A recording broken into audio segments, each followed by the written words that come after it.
Alors, en Suisse, j'ai pas fait d'études statistiques là-dessus, ni Thierry d'ailleurs. On croit souvent que pour être riche, il faut hériter, il faut bosser dans la finance ou les assurances, ou juste en fait avoir de la chance. Et récemment, avec l'essor des crypto-monnaies, de tous ces entrepreneurs-là, eh bien, on se dit tout simplement que en fait, certains ont de la chance de s'être enrichis. Alors, je vais parler de richesse qu'on construit et pas de celle qu'on gagne. C'est vraiment l'intitulé de cet épisode. Et l'objectif, c'est de déconstruire les mythes qu'il y a autour de la chance et montrer des leviers concrets que vous pourrez utiliser pour créer votre propre indépendance financière dans un contexte qu'est la Suisse. D'accord ?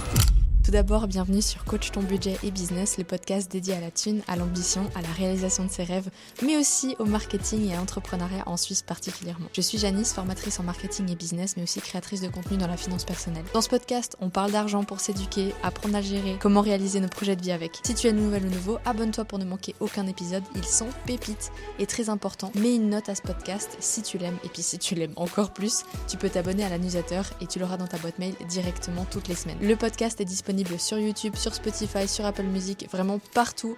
Alors n'hésite pas à suivre Coach ton budget et business. Allez, c'est parti pour le sujet de la semaine.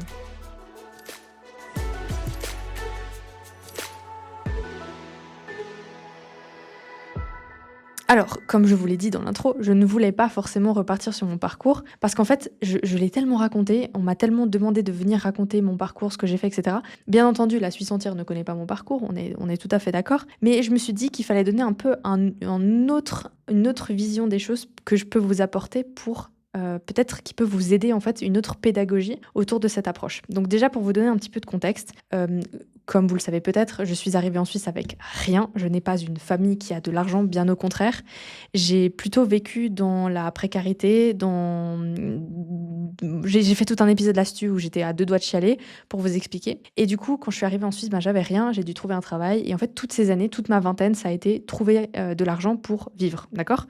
Alors, je vous dis ça comme ça. Moi, j'ai pris beaucoup de plaisir à vivre ma vingtaine, à trouver des jobs, à me former, à gagner plus d'argent avec des positions, etc. Jusqu'à que je découvre comment fonctionne l'argent, que je commence à investir et puis que je me dise, tiens Janice, on va devenir entrepreneur.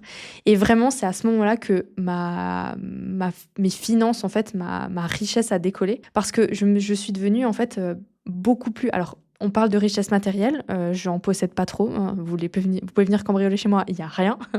Je parle plutôt de richesse, de beaucoup d'autres choses que j'ai acquéries, de gens que j'ai rencontrés, d'opportunités, du temps beaucoup plus libre, de tout ce que j'ai pu développer en fait pour moi et vraiment pour moi et pas pour quelqu'un d'autre. Je ne critique pas le salariat parce que je pense que c'est vraiment nécessaire et on a besoin de vous, les chers salariés. Je dis juste que si vous êtes dans une optique de devenir indépendant financièrement, ce que je ne suis pas encore aussi, il faut bien le rappeler, eh bien il y a des trucs assez intéressants à choper de mon histoire qui pourrait vous aider à leverage tout ça. Et je vais vous raconter en fait 5 leviers ou 5 déclics qui pourraient vous aider justement à penser différemment si vous souhaitez devenir libre financièrement ou tout simplement en fait si vous pensez encore que la chance est un facteur pour réussir.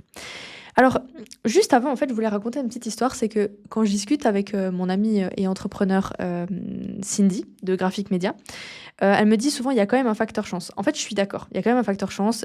Si on va très profondément dans ce facteur chance, il y a le fait d'être blanche, d'être née dans le bon pays, d'être une femme plutôt jolie, d'avoir de l'intelligence, etc. D'avoir un chat qui va nous faire la misère pendant ce podcast aussi. Hein, Thierry, elle est curieuse.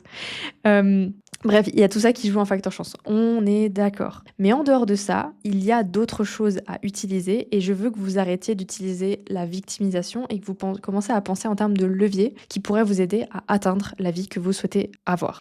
Et du coup, si je reviens à mon histoire de richesse, pour moi, la richesse que j'ai développée, et là, je me trouve vraiment dans une situation, pas d'indépendance financière, mais d'indépendance tout court, parce que je suis libre de manier ma vie comme j'en l'entends grâce à mon business et grâce à tout ce que j'ai développé. Alors, le chapitre 1, c'est la richesse n'est pas de l'argent. En Suisse, il faut pas confondre avec salaire élevé et liberté, d'accord ? C'est pas parce que vous gagnez super bien votre vie que vous êtes libre. Vous pouvez avoir un super salaire et avoir en fait beaucoup de charges qui vous freinent et si vous n'avez pas conscience de vos finances personnelles, vous allez tomber dans un gouffre où en fait vous êtes tout le temps en train d'aller chercher plus d'argent mais vous ne savez pas contrôler vos finances, d'accord ? Le b.a.-ba de la de la finance personnelle.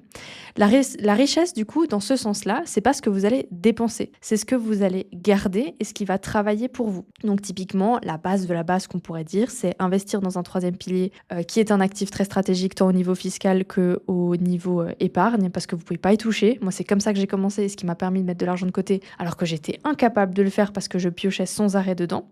Ensuite, ça pourrait être aussi de créer un produit digital. Alors là, je vous invite pas non plus à systématiquement penser que les produits digitaux, c'est la recette miracle pour devenir riche. Bien au contraire, moi, c'est un levier que j'ai utilisé pour développer mon entreprise et qui m'a vraiment, vraiment beaucoup aidé. Mais ça nécessite d'avoir des très bonnes compétences en marketing, d'être bon là-dedans, d'accord ? Donc, pensez pas que c'est la magie. Je pense juste que c'est un levier qui pourrait, quand c'est bien fait, qui peut être un très bon levier.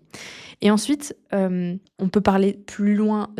C'est pas que je veux m'éparpiller dans les exemples, mais c'est juste que je veux vous montrer que quand vous pensez richesse, non pas en termes d'argent, mais en termes de ce que vous possédez ou ce que vous développez, vous allez avoir beaucoup plus de leviers et comprendre que, en fait, c'est pas de devenir propriétaire pour vous qui va vous aider à vous enrichir. C'est par exemple d'acheter un appart et de le louer parce que vous allez avoir des rendements, d'accord ? C'est cette manière de penser-là que j'aimerais vous montrer. Donc voilà. La deuxième chose, c'est que je pense très sincèrement que pour arrêter de penser que la chance vient à vous, c'est qu'il faudrait commencer à construire quelque chose qui va vendre et répéter ça. D'accord ? Parce que dans ce sens-là, dans mon expérience perso, je raconte très souvent cette histoire-là. C'est quand j'ai commencé à investir, j'investissais des sommes tellement ridicules dans mon investissement en bourse ou dans mon troisième pilier qu'en fait, j'ai très vite compris que je n'allais jamais devenir indépendante financière en faisant comme ça. Et quand je parle de sommes ridicules, on parlait de 50 balles, de 100 balles, de 150 balles, d'accord ? Au bout d'un moment, j'ai commencé à mettre plus d'argent jusqu'à que je développe mon entreprise. Et c'est là où c'est intéressant.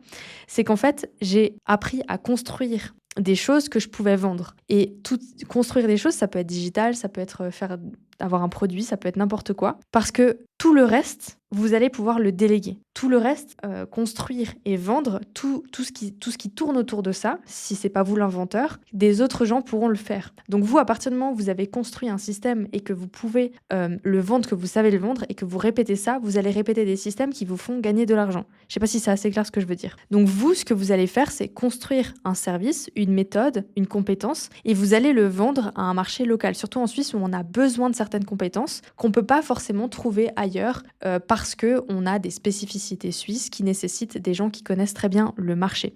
Et surtout, si vous avez des compétences, par exemple, dans certaines langues, en allemand, en italien, c'est vraiment des choses que, voilà, vous allez entrer en concurrence, vous allez sortir d'une certaine concurrence par rapport à d'autres pays parce que vous avez développé plusieurs facultés dans plusieurs langues. Mais là, je m'éparpille un petit peu. Quand je dis des systèmes, pour vous donner des exemples, parce que c'est des exemples que j'ai fait avec des clients. J'ai une cliente graphiste qui a automatisé une offre sur Notion et qui le vend maintenant en format libre, donc un produit digital. J'ai des clients qui ont vendu un mini produit digital, enfin c'est un autre produit digital en fait, c'est un peu la même chose, et qui vend aussi grâce à la pub maintenant. En fait, c'est des gens qui ont commencé comme ça, un petit peu comme moi, que j'ai accompagné dans ce sens-là, et qui aujourd'hui utilisent ces leviers-là comme méthode d'acquisition. Donc ils utilisent vraiment ces leviers-là pour acquérir plus de clients derrière et s'enrichir davantage.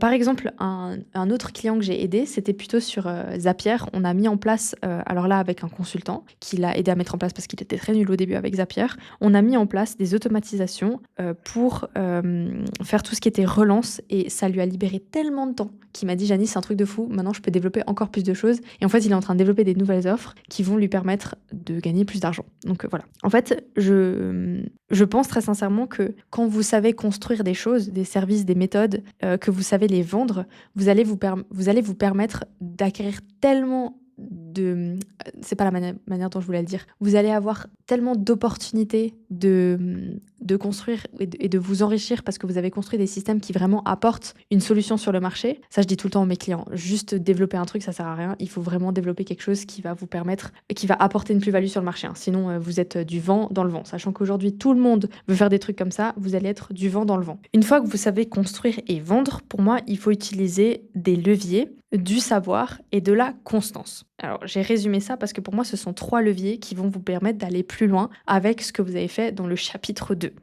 Donc, le levier numéro 1, c'est la technologie. C'est-à-dire que vous allez pouvoir utiliser le code, les outils, les automatisations. Vous allez pouvoir utiliser ChatGPT pour vous aider à coder. Et je dis ça parce que j'ai appris à coder un site internet avec ChatGPT. Je dis pas que je suis codeuse. Je dis juste que j'arrive à faire des pages de vente maintenant moi-même avec des trucs hyper stylés que je savais pas faire avant grâce à ChatGPT. Ensuite, vous allez avoir tout ce qui est automatisation avec Zapier. Vous allez avoir Notion, vous allez avoir Calendly, Stripe. Tout ça, ce sont des outils, c'est votre petite armée d'automatisation qui vont vous permettre d'avoir un effet levier sur ce que vous faites. Mais j'ai fait tout un épisode sur ça et je vous invite à aller le voir. Malheureusement, au moment où je tourne cet épisode, je ne sais pas s'il sera avant ou après, donc vous irez voir. Cet épisode, il s'appelle justement les systèmes. C'est un épisode sur les systèmes, voilà. Votre deuxième levier, c'est le savoir. Le contenu que vous allez faire, c'est-à-dire tout ce qui est création de contenu, etc. Quand il est bien fait et quand il apporte de la valeur, c'est un levier monumental dans votre activité, d'accord? Donc un bon post LinkedIn, un bon podcast, du contenu sur les réseaux sociaux qui est bien orchestré, ça va être votre levier pour convaincre plus de personnes dans la plus grosse des masses. Et ensuite, tout ce qui est constance. Et ensuite, votre troisième levier, ça va être tout ce qui est people, les gens. En fait, en Suisse, je le dis pas assez, mais vous devez comprendre. J'ai discuté avec quelqu'un qui me disait oui, mais non, mais c'est pareil en France, gna gna gna, c'est aussi petit partout finalement les écosystèmes, etc. Je vous le dis, si vous ne l'avez pas encore entendu, la Suisse est particulière et les écosystèmes sont miniatures. C'est très facile d'avoir accès à des personnes, c'est très facile d'avoir accès à des cercles. Simplement, il faut y rentrer, mais quand vous y rentrez, il faut être picobello pour ne pas se faire dégager ou pas se faire blacklister. C'est pour ça que je dis aussi à mes clients, soyez irréprochables dans votre manière de faire du business. Sinon, vous allez être blacklisté. Moi, ce que je vous conseille, c'est d'être extrêmement fiable. Vous n'avez pas besoin d'être brillant, d'être la personne qui parle le plus fort. Vous n'avez pas besoin de ça ici, en fait. Vous avez plutôt besoin d'inspirer confiance, de montrer patte blanche, de montrer ce que vous faites. Parce que là, vous allez vraiment aller chercher des personnes qui vous croient, qui vous font confiance et qui vont vouloir faire des affaires avec vous. Chapitre 4. La patience. La patience. Écoutez, j'ai un truc à vous dire. Quand je vous parle de patience, c'est l'hôpital qui se fout de la charité. C'est-à-dire que moi, je suis tellement axée performance, chiffres, data, analyse, on y va, on balance, on y va à fond, que vous dire que la patience est de rigueur, ce serait se foutre de votre gueule. Mais je vais quand même vous le dire. Pourquoi ? Parce que j'ai appris qu'il y avait un timing pour tout. Et que effectivement, la chance ne se joue pas forcément... c'est pas qu'une question de chance, c'est une question de timing aussi. Et typiquement, quand j'ai commencé l'année dernière, en 2024, quand j'ai vraiment déployé Coach ton business, j'étais persuadée que dans mes premiers mois d'activité, j'allais direct faire 10, 15, 20 000 balles de chiffre d'affaires et que j'allais devenir méga pété de thunes. Et en fait, il s'avère que j'avais pas encore bien compris le marché, que je comprenais pas les acteurs, que je comprenais pas comment les gens dépensaient sur tout ce qui était formation en ligne, etc. Mais que ma chance que j'ai eue, c'est que j'ai tellement bien marketé ce que je faisais que j'ai eu directement en fait mes premiers clients et que j'ai très vite gagné ma vie et que j'ai très vite pu m'émanciper de quelconque système que ce soit. Et le truc, c'est que sur les réseaux sociaux, la patience, en fait, elle est pas très populaire. On n'a pas trop envie de la considérer parce que on voit tout le monde réussir et c'est cool de mettre les choses en avant qu'on réussisse, etc. Moi, je le fais, je vous montre à quel point la boîte, elle grandit vite et ce que je gagne et comment on structure les gens et l'accélérateur qu'on peut être à chaque entrepreneur qui travaille avec nous. Effectivement, je vous montre ça. Mais la vérité, c'est que la richesse, elle se bâtit quand même sur le long terme. On peut pas demain espérer avoir tout ce pourquoi on a travaillé. Ça met potentiellement des mois, voire des années. Et ça, je pense que même si on veut aller vite et on peut aller vite, il faut rester concret. Parce que je pense aussi que quand on grille des étapes, on a tendance à mal gérer l'argent, on a tendance à mal gérer la richesse, à mal gérer tout ça. Et en fait, à se défoncer des opportunités alors qu'on les avait et avec un peu plus de patience, on aurait pu les construire correctement. Et de la même manière que j'ai souvent répété dans mes épisodes, c'est par exemple savoir refuser un client négatif, c'est par exemple attendre avant de prendre une décision parce qu'on sent pas, on n'a pas trop le feeling. Ce sont des choses qui vont vous permettre de prendre des meilleures décisions avec un tout petit peu de patience. Et je vous avoue que aujourd'hui, j'ai vraiment appris à mesurer la différence entre la patience dont j'ai besoin pour que quelque chose arrive à terme et la patience dont j'ai besoin pour réaliser quelque chose. Je sais pas si vous saisissez la différence. C'est qu'en fait, avant, moi, je voulais faire quelque chose et avoir directement le résultat derrière. Et aujourd'hui, je me rends bien compte qu'il y a certaines choses, elles ont besoin de temps pour arriver à bout. Et je parle notamment de ce projet immobilier que je prépare pour l'année prochaine. Je parle notamment parfois de résultats clients qui prennent un peu plus de temps. Je parle aussi parfois de la maturité d'un business, d'une idée, d'un domaine. On a besoin de maturité parfois pour comprendre comment le marché fonctionne et comment est-ce que notre business évolue là-dedans. Et en fait, toutes ces choses-là, on peut pas les forcer en fait. On peut pas forcer un apprentissage, on peut pas aller plus vite que la musique. Ça va vous permettre de différencier la procrastination liée à un manque d'envie, de discipline, de motivation, qui est néfaste pour vous, et la vraie procrastination qui va permettre de faire naître un projet, de faire naître une idée, quelque chose qui va vous permettre à terme de vous enrichir, d'avoir plus de projets. Ça va vous permettre aussi de différencier le moment où il faut contacter quelqu'un parce que c'est le bon timing et le moment où ce n'est pas le bon timing parce que vous n'êtes pas après. Et en fait, pour ça, j'aimerais vous donner un très bon exemple qui est mon copain, en fait, qui est aussi entrepreneur. J'en parle pas très souvent dans mes épisodes, mais on est 2 entrepreneurs et on a vraiment la même vision de la vie de manière générale. C'est ce qui fait que ça marche si bien entre nous. Et d'un point de vue business, on est très différents. Alors lui, il est directeur de sa boîte et en fait, ce qui est fondamentalement différent dans nos 2 caractères, c'est qu'il a une manière de voir le chemin beaucoup plus claire, dans le sens où il va prendre le temps d'accepter et de faire et de passer sur le chemin avec le temps. Moi, j'ai beaucoup moins de patience avec le chemin. Moi, je veux direct aller à la ligne d'arrivée. Et je pense que c'est quelqu'un qui m'a extrêmement nourri dans ce sens-là parce qu'il m'a appris à avoir un vrai kiff en fait sur le chemin, à voir les opportunités telles qu'elles le sont et pas telles qu'elles le seront. Et dans ce sens-là, du coup, à beaucoup mieux m'ouvrir l'esprit sur vraiment le chemin entrepreneurial. Et ça, c'est quelque chose qui m'a énormément apporté. Et en fait, si je peux vous donner un peu plus de détails sur sa situation, il est directeur d'une boîte qui intègre la technologie NFC dans les verres de montre. Donc, on est sur un produit qui est très, très niche. Et il a dû faire plusieurs pivots, notamment en termes de stratégie de commercialisation. Surtout qu'il est dans l'innovation, donc c'est pas un produit qui peut se vendre demain à la masse. Il faut des années et des années de développement innovant. D'ailleurs, il est financé par des projets de la Confédération, donc c'est pas rien ce qu'il fait. Mais ça fait quand même plusieurs années qu'il est là-dedans, plusieurs années qu'il développe son projet petite pierre par petite pierre. Et franchement, j'ai très souvent cette admiration pour la patience qu'il a de développer un projet. Alors, au moment où je vous parle, je peux pas donner de pronostic, mais c'est fou de voir le trajet qu'il a fait et de voir où est-ce qu'il en est et d'avoir eu raison, d'avoir autant de patience dans son projet parce qu'aujourd'hui, ça apporte une vraie plus-value au marché et ça va apporter une vraie plus-value au marché. Mais je vous en dirai pas plus, je vous dirai quand ce sera un petit peu plus. Je vais passer au chapitre suivant. Pour moi, le chapitre suivant, c'est le fait de pouvoir penser clairement et d'agir de manière simple. Vraiment, je pense que le problème, en fait, quand vous êtes un petit peu dans le flow de l'action en général, c'est que vous n'avez pas forcément l'espace mental de réfléchir aux choses. Sauf que réfléchir aux choses, vous laissez de la liberté de penser, ça va vous permettre de mieux prendre vos décisions. À partir du moment où vous avez de la place pour réfléchir et mettre en place vos systèmes, et ça, je le rappelle, il y a un épisode complet sur les systèmes, vous allez pouvoir vraiment venir optimiser votre temps et vous pouvoir faire des choses et avoir plus de liberté. Et en fait, pour moi, à ce jour, la simplicité, je vous le dis parce que j'ai complexifié les choses moi-même dans mon business. Je suis partie dans des choses tellement complexes que en fait, ça a complexifié la team, ça a complexifié les process, ça a complexifié tellement de choses que je me suis rendu compte, waouh, dans ton souci de structuration, Janice, et de ton organisation, tu as trop complexifié les choses.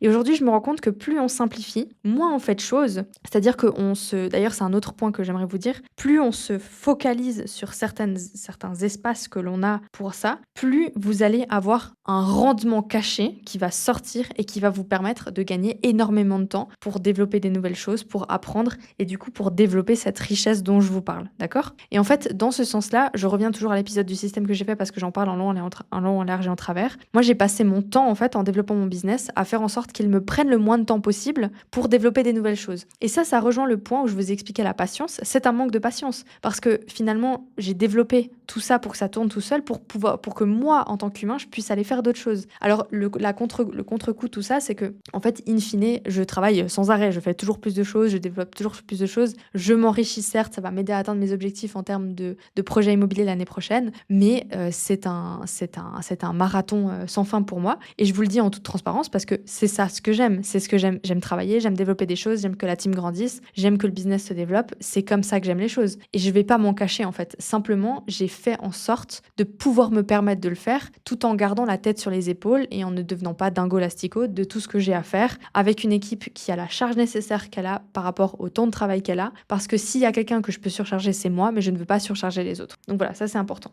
Et en fait, il y a un truc qui découle de tout ça. Et je pense que c'est vachement important que vous en soyez pire conscient parce que, en fait, on en parle dans les épisodes, on en parle sur certaines chaînes YouTube où c'est pas la première fois que j'entends ça, mais je pense que c'est pas assez appuyé. En fait, à partir du moment où vous vous éparpillez, par exemple, on fait la promo des multipotentiels, etc. Fondamentalement, j'ai jamais creusé assez les multipotentiels pour comprendre, mais je reste convaincue que quand vous êtes focalisé sur une chose et une seule chose, vous allez aller beaucoup plus loin dans cette chose-là que si vous faites 1000 choses. Un exemple tout con, c'est les réseaux sociaux. Si vous voulez être sur plein de plateformes, mais que vous êtes tout seul à gérer vos réseaux, que vous devez faire encore la prospection et la livraison de vos clients, vous avez toute une partie de votre temps, de votre job, qui est de faire le community manager sur plein de plateformes plateformes que vous devez maîtriser. Et en fait, vous finissez par en maîtriser aucune, ce qui fait que vous n'avez pas de résultat. Donc pour moi, ça fonctionne aussi au niveau des offres, au niveau de votre business, au niveau de ce que vous apprenez. Tout ça, en fait, ça doit être des choses que vous devez vous focaliser comme un moine pour avoir des résultats. Vraiment, je pense que ce conseil, il n'est pas assez bien donné parce que je vois beaucoup de clients qui sont là en mode ouais, mais j'ai plein d'idées, je veux faire ci, je veux faire ça, je veux faire ci, je veux faire ça. C'est génial, c'est fabuleux,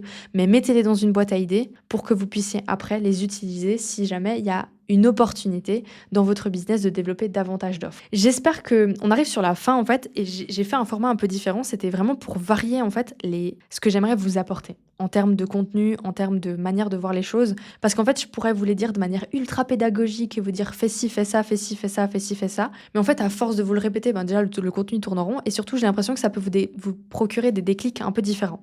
Donc là, pour résumer un peu l'épisode, parce que vous dites on a fait des chapitres, ok Janice, mais quels sont les points que tu veux vraiment expliquer? Alors, la première chose que je vous ai expliqué dans cet épisode, c'est que la richesse, ce n'est pas de l'argent. La richesse, c'est ce que vous allez développer qui va vous permettre d'en acquérir plus, évidemment.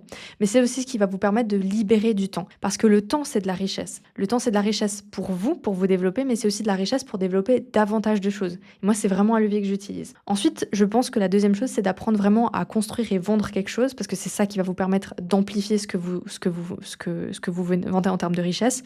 Et ça, c'est vraiment un truc que j'ai fait moi tout le temps, c'était créer des choses pour les revendre. Voilà, c'était vraiment ça. Je pense qu'il faut apporter une certaine spécialisation dans un de vos domaines et pas vous éparpiller, comme je vous disais dans le dernier point. Il faut utiliser des leviers pour optimiser tout ça, pour amplifier le volume et puis pour faire davantage. Je pense aussi que c'est une question de long terme, de patience à avoir parce que les choses ne sont pas du jour au lendemain, mais que ça ne doit pas être confondu avec de la procrastination la procrastination néfaste qui elle ne va pas vous aider à avancer dans vos projets. Donc il faut vraiment comprendre la différence. Merci Thierry. Et vraiment je pense que vous devez vous construire autour de vous comme un moine en fait. Vous devez comprendre qui vous êtes, vos valeurs et c'est ça que vous devez venir amplifier sur le marché si vraiment vous voulez vous développer et vous voulez devenir riche. Et en fait cet épisode, pourquoi je l'ai pas fait autour d'un voilà, investi en bourse, fais ci, fais ça, parce que en fait c'est tellement bateau comme conseil que ce serait trop simple de vous laisser là et de vous dire vas-y, investis en bourse, investis en immobilier, tu vas devenir riche. Je pense que ça passe par d'autres moyens de réflexion, de se dire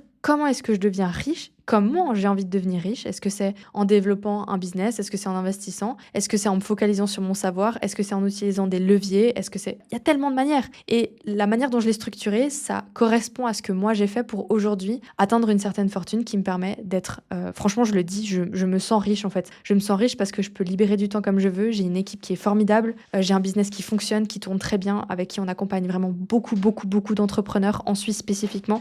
Je me suis nichée sur un marché qui n'était pas facile à nicher à la base. J'ai envie encore plus d'aller plus loin et c'est pour ça qu'on va vous proposer davantage de formats l'année prochaine pour vous montrer un petit peu sur quoi ça découle. Mais tout ça, je le fais pas seule et je remercie infiniment et je le dis à chaque fois, c'est les gens qui travaillent avec moi parce que c'est grâce à eux que je peux faire tout ça. Et vraiment, j'espère sincèrement du fond du cœur que je leur rends l'appareil en leur... je parle pas que d'Eva ou Maëlle, je parle vraiment de toutes les personnes qui entourent cet écosystème et qui me permettent d'arriver à mes fins et j'espère que je redonne assez de ce que je veux donner pour que tout le monde puisse profiter de mon savoir, de ce que j'apprends et de comment je développe mon business parce que putain, j'ai que 30 ans et j'ai déjà fait tout ça. Je suis assez fière et je me dis ça peut servir à d'autres personnes qui veulent faire pareil et qui ont besoin de ne pas tergiverser à droite et à gauche par rapport à tout ce qu'il faut faire. Donc voilà, petit point final, je pense très sincèrement que la richesse, pour moi, c'est la liberté d'avoir son temps. Ça vient de système, ça vient pas de la chance. Je vous réfère à l'épisode que j'ai fait sur les systèmes. Et en Suisse, je suis persuadée qu'elle peut se construire plus vite qu'ailleurs grâce à un système qui est absolument phénoménal en termes d'opportunités, à condition que vous mettez les bons pions au bon endroit, que vous fassiez potentiellement accompagner par moi peut-être ou par quelqu'un de ma team, vous ayez l'espace de l'esprit ou la possibilité en fait d'optimiser votre propre écosystème pour profiter de tous ces leviers qui vont vous permettre d'arriver à vos objectifs personnels.